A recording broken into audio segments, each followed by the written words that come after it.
É, pessoal, o queridinho da extrema-direita brasileira, o guru laranjão do Make America Great Again, como vocês sabem, fez o impensável para os bolsonaristas durante o discurso realizado na ONU. Dizer publicamente que tem uma afinidade recíproca com o presidente Lula foi como uma facada no peito dos bolsonaristas. E a informação que circula nos bastidores é que eles entraram em alerta máximo. E o maior medo deles nesse momento é que essa aproximação entre o presidente Lula e Donald Trump acabe com as sanções aplicadas sobre brasileiros, especificamente sobre o ministro Alexandre de Moraes e sobre sua esposa, jogando no lixo o que os bolsonaristas consideravam como o troféu do grande embate contra o sistema. Já pensou se Trump resolve nessa reunião que o Brasil é grande demais para ficar nessa briguinha de Twitter junto com Eduardo Bolsonaro e Paulo Figueiredo? Como é que fica a pose dos bolsonaristas? É o que traz a notícia que viralizou no portal 247. Os bolsonaristas temendo a trégua nas sanções após o elogio de Trump frente ao mundo na ONU, o que gerou uma apreensão tremenda entre os bolsonaristas. Eduardo Bolsonaro, como vocês viram, veio a público desesperado, tentando abafar a bomba que caiu sobre os bolsonaristas após a declaração de Trump,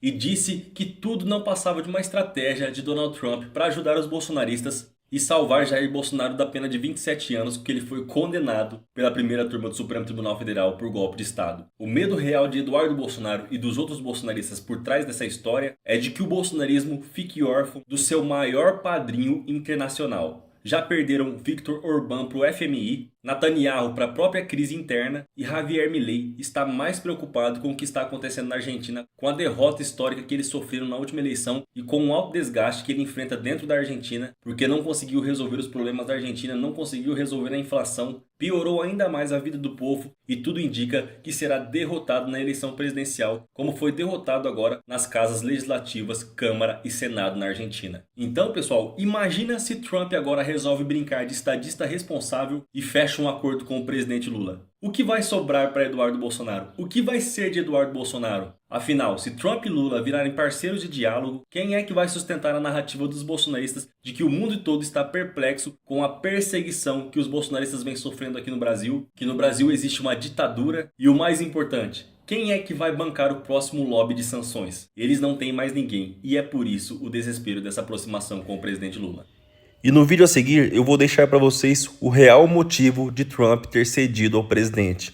É porque Lula conseguiu dobrar Trump, substituindo os Estados Unidos como principal comprador brasileiro, praticamente anulando boa parte do tarifaço sobre o Brasil, enquanto Donald Trump causou um aumento gigante na inflação no custo de vida norte-americano e as pressões sobre ele explodiram. Veja no vídeo a seguir. O que aconteceu foi o seguinte, o Brasil conseguiu superar os Estados Unidos na disputa tarifária. E quem diria, né, pessoal? Lá em julho, quando Trump anunciou essas tarifas contra o Brasil, naquela época os bolsonaristas Eduardo Bolsonaro, Paulo Figueiredo e Jair Bolsonaro, que ainda podia falar, não estava afastado das redes sociais, disseram que os Estados Unidos têm uma economia 14 vezes maior que a do Brasil e então não daria para o Brasil bater de frente com os norte-americanos. O Brasil teria que se dobrar e entregar para os Estados Unidos tudo que eles quisessem, insistindo na ideia de que nós éramos reféns de Donald Trump. Pensamento esse que foi repetido por todos os gados que acreditam nos bolsonaristas. Mas o que aconteceu, pessoal, foi o contrário. Quem saiu perdendo de fato nesse tarifaço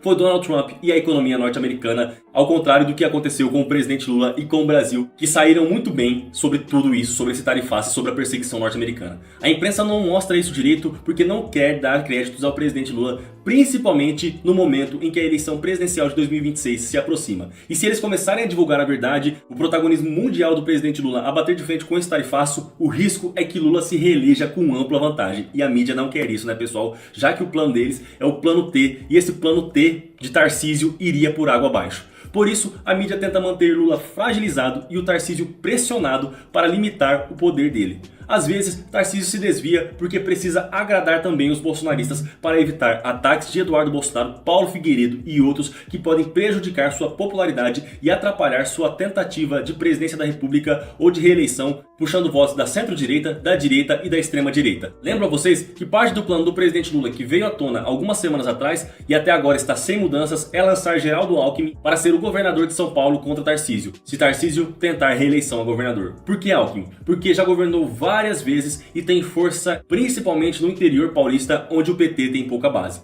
Já na capital, Lula venceu Bolsonaro no segundo turno. E com o apoio de Lula, Alckmin poderia facilmente vencer Tarcísio na capital. O desafio maior é o interior, que é o forte de Alckmin e por isso essa estratégia. Então o plano seria o seguinte: Geraldo Alckmin para governador e assim abrindo a vaga de vice na chapa do presidente Lula em 2026, e Lula negociaria com partidos de centro e centro-direita, o tal Centrão, para fortalecer sua base no Congresso e jogar Tarcísio e os radicais para escanteio. Outro fato forte que também pesa nesse plano é que Alckmin é muito próximo do empresariado paulista e Tarcísio causou prejuízos bilionários para esse setor. O Estadão já publicou editoriais criticando Tarcísio, especialmente por decisões golpistas e por dizer que não há confiança na justiça, assim como ele fez no discurso ontem na Avenida Paulista pedindo anistia a Jair Bolsonaro. Isso enfraqueceu Tarcísio junto aos empresários no estado onde ele busca reeleição ou então uma candidatura à presidência da República. Enquanto isso, Lula promete melhorar a economia. E você deve estar se perguntando, qual foi a vitória de Lula sobre Trump? São duas. Uma esmagadora e humilhante. A primeira delas, a exportação brasileira para os Estados Unidos. Ela caiu 18%. Porém, a exportação total do Brasil cresceu de forma grande em agosto, o primeiro mês da tarifa americana. Mas aí você me pergunta, como isso aconteceu? Mesmo com a tarifa de 50%, o Brasil aumentou as vendas para outros países, mostrando que a economia cresceu apesar da barreira dos Estados Unidos. Ou seja, a tarifa não atrapalhou como Donald Trump queria, e ao contrário, ela até impulsionou o Brasil. Às vezes, quando a vida empurra a gente dá a volta por cima, e foi o que aconteceu.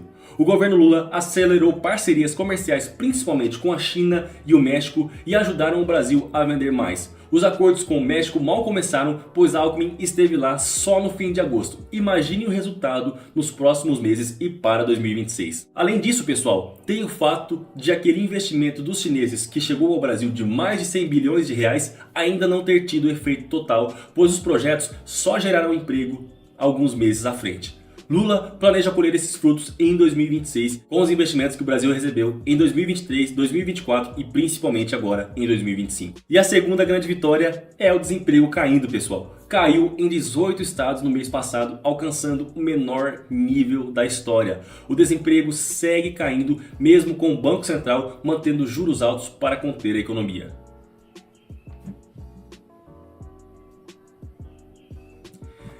Diferente também da expectativa dos bolsonaristas de Donald Trump, que com essa taxação, um grande número de desempregos seria gerado no Brasil, pressionando o governo do presidente Lula porque as empresas seriam atingidas por esse tarifaço sem ter para quem exportar. E como Lula construiu toda essa estratégia para substituir os Estados Unidos como maior destino de exportação brasileira, o plano deles falhou.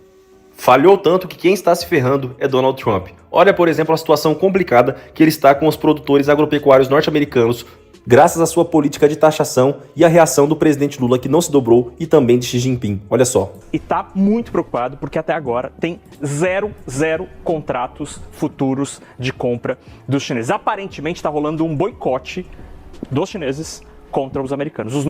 A China trocou os Estados Unidos pelo Brasil. A China fez acordo com o presidente Lula e parou de comprar dos Estados Unidos. Tá aí o protagonismo do presidente Lula que eu trouxe para vocês na análise. Os números são absolutamente impressionantes. A gente separou os números que foram divulgados pelo USDA, que é o Departamento de Agricultura dos Estados Unidos. Então, este levantamento mostra, sempre no finalzinho de agosto, quantos contratos, quantas toneladas os chineses já tinham comprado da soja americana. Na mesma data. Na mesma data, exatamente. Porque como a colheita começa em setembro, é o momento em que se percebe quanto que já compraram, quanto já está garantido. Em 2020, eram mais de 13 milhões de toneladas, no finalzinho de agosto, já garantidos de soja americana, que seria embarcada para os chineses, já estava comprado, já estava assinado o pedido. Em 21, quase 8 milhões de toneladas, em 22, 11 milhões e meio de toneladas. Aí em 23 já cai bastante, para 6 milhões. Em 24, eram menos de 4 milhões. Em 2025, a gente tem um total de zero tonelada, 0 grão, não tem 1 quilo, um saquinho de soja daquela, nada. Então, os produtores americanos entendem que está acontecendo uma espécie de boicote chinês. E aí, por isso, enviaram uma carta há mais ou menos 10 dias ao presidente Trump, pedindo urgência e foco na negociação da soja. Por quê? Os chineses são os maiores compradores da soja no planeta e os maiores compradores da soja americana também. E aí a grande preocupação é, vamos começar a colher agora.